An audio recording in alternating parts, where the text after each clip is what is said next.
下来看农委会本的那个报道，杨氏国内的有机生产者大多数都是土地低配的农户哦。政府无明确的政策同辅导，间接提高的有机生产的门槛同成本，用来买是许多农民面临生态的考验。除了更加越来越多的农学知识以外，农民还要过请手术管道哦。我拥有一群有机农民都自家开店的，有农民呢在提名路贩卖，还有做顺农许多连锁通路来催销，hand判吃食费。最里面成功的打入有机连锁店，还应该路唔是个价位吞噬的。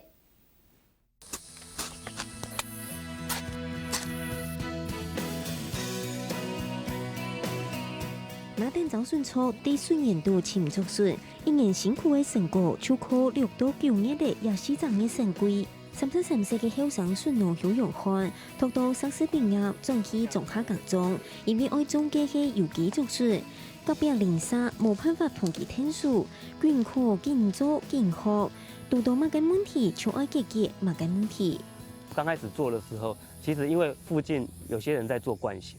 所以我的竹園的蚜蟲特別多。那個時候算是有一點傻的啦，然後就來做這件事情。那遇到問題就克服問題，到今年的話，那個狀況才變得比較好。邱永漢唔過生種技術唔限農藥，逐漸生草大農，愛操竹筍更唔得，竹筍也上到較細條，人工較粗，家私就愛提高。一般班內唔肯數，邱永漢果不將愛自家潛土路。基本上的話，那個農產品它每天的產量不一定，我們需要一個比較穩定的平台來支持我們。那檢驗過了以後，然後我的試吃也獲得好評，所以我就可以很快的就可以上市。那棉花田其實佔我80%到90%的量，那只有少部分的話是團購。成功一批有機連鎖店賣，邱永漢唔是被動用嚟賣自家嘅農產品販路，不過也對一多有機農民來講，是個生態嘅問題。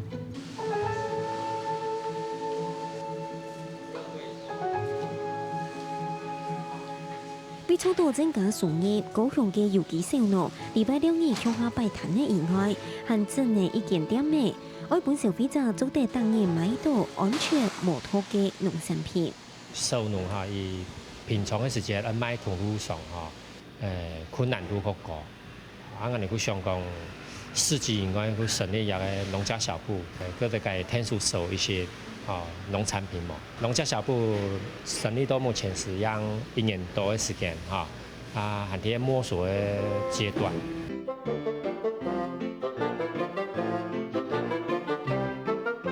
一種又一種上癮的相片，披着小農生產的故事，熱心嘅後生人踏步明路來聽推銷農產品，俾農民打開嘅能力嘅行銷通路。